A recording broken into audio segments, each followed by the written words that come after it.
নমস্কার বন্ধুরা, ডলির রন্ধনশালা সবাইকে স্বাগত। আর আজকে তোমাদের সাথে দারুণ একটা টেস্টি ইউনিক রেসিপি শেয়ার করব। অল্প একটু হলেই কিন্তু গরম গরম ভাতের সাথে আর কিছুই লাগবে না। আর চিংড়ি তো আমরা অনেক রকম রেসিপি বানিয়ে খাই, তবে চিংড়ির এই রেসিপিটা একবার বানিয়ে দেখো, খেতে কিন্তু জাস্ট দুর্দান্ত লাগে। আর আমি এই রান্নাটা বড় চিংড়ি দিয়ে করছি, তোমরা চাইলে কিন্তু ছোট চিংড়ি দিয়েও করতে পারো। চিংড়িটা আমি খুব ভালোভাবে ধুয়ে বেছে পরিষ্কার করে নিয়েছি। চিংড়ির মাথাটা কিন্তু আমি ফেলিনি, কারণ চিংড়ির মাথার মধ্যেই চিংড়ির আসল স্বাদটা লুকিয়ে আছে।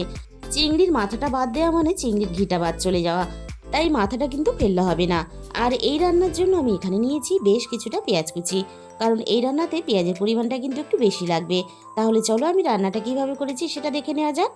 প্রথমে আমি কড়াইয়ের মধ্যে প্রয়োজন মতো সর্ষের তেল দিয়ে দেবো। এই রান্নার জন্য খুব বেশি কিন্তু তেলের প্রয়োজন হবে না, তাই তেলের পরিমাণটা রান্নার সময় খুব বেশি দেওয়ার দরকার নেই। তেলটাকে আমি প্রথমে খুব ভালোভাবে হাই হিটে গরম করে নেব। এবার আমি তেলের মধ্যে দিয়ে দেব স্বাদ মতো লবণ, আর সাথেই আমি দিয়ে দেব অল্প একটু হলুদের গুঁড়ো। আর এই সময় কিন্তু গ্যাসের ফ্লেমটা লোতে রাখতে হবে, তা না হলে হলুদের গুঁড়োটা তেলের মধ্যে দেওয়ার সাথে সাথেই কালো হয়ে যাবে। এবার আমি চিংড়িগুলোকে তেলের মধ্যে দিয়ে দিলাম ভাজার জন্য। এবার আমি চিংড়িগুলো নাড়াচাড়া করে বেশ একটু হালকা লালচে নরম করে ভেজে নেব। চিংড়ি কিন্তু এই রান্নার জন্য খুব বেশি মুচমুচে করে ভাজলে হবে না, ভালোভাবে ভাজাও হবে আবার বেশ নরমও থাকবে। এরকম করে এই রান্নার জন্য চিংড়িগুলোকে ভেজে নিতে হবে। চিংড়িগুলো দেখো আমি বেশ নরম করে আর লালচে করে ভেজে নিয়েছি। চিংড়ি যদি খুব বেশি ভাজা হয় তাহলে চিংড়িটা শক্ত হয়ে যাবে আর রান্নার স্বাদটা নষ্ট হয়ে যাবে। এবার আমি ভাজা চিংড়িগুলো কড়াই থেকে নামিয়ে নেব।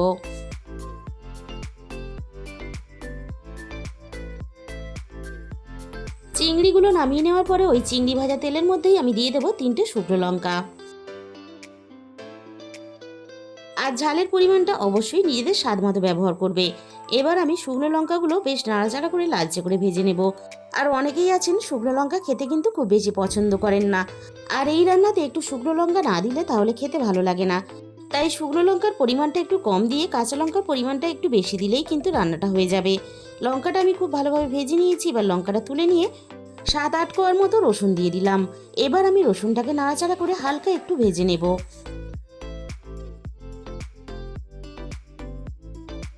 রসুনটা দেখো আমি হালকা একটু নাড়াচাড়া করে ভেজে নিয়েছি।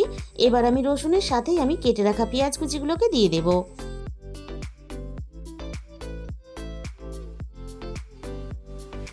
আর চিংড়ির পরিমাণ বুঝে আমি রান্নাতে পেঁয়াজ কুচিটা ব্যবহার করেছি। পেঁয়াজ ভাজার পরে কিন্তু অনেকটাই কমে যায়, তাই চিংড়ির পরিমাণ বুঝে পেঁয়াজটা তোমরা বাড়িয়ে বা কমিয়ে নেবে।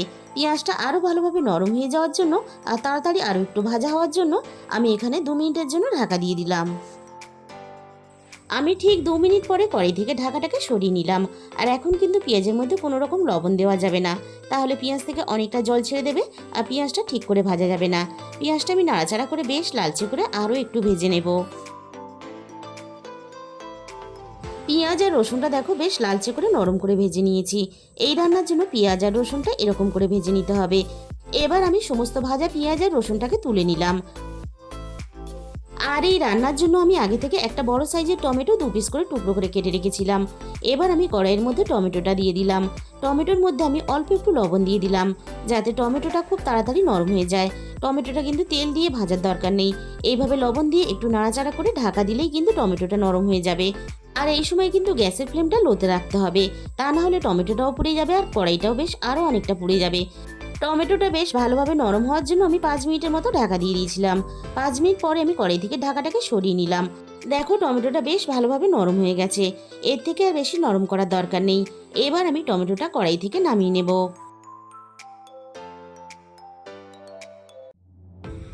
আর রান্নাটা দেখো ফাইনালি রেডি করার জন্য আমি এখানে শিলপাটা নিয়ে নিয়েছি। এবার আমি শিলপাটার মধ্যে নিয়ে নিলাম অল্প একটু নারকেল কুচি, আর নারকেলের সাথেই আমি নিয়ে নিলাম হাফ চামচ কালো জিরে। আমি এখানে নারকেলটা ছোট ছোট টুকরো করে নিয়েছি, তাই নারকেলটা আমি এভাবে একটু থেতো করে নেব, তাহলে বাটতে সুবিধা হবে। আর তোমাদের হাতের কাছে কোরানো নারকেল থাকলে তাহলে কোরানো নারকেলটাই ব্যবহার করবে। আমি নারকেলটা বেশ ভালোভাবে থেতো করে নিয়েছি। এবার নারকেল আর কালো জিরে একসাথে খুব ভালোভাবে বেশ মিহি করে আমি বেটে নেব। আর এই রান্নাতে অল্প একটু নারকেল দিলে তাহলে রান্নার স্বাদ কিন্তু অনেক বেশি ভালো হয়, তাই হাতের কাছে নারকেল থাকলে অবশ্যই রান্নাতে দেওয়ার চেষ্টা করবে।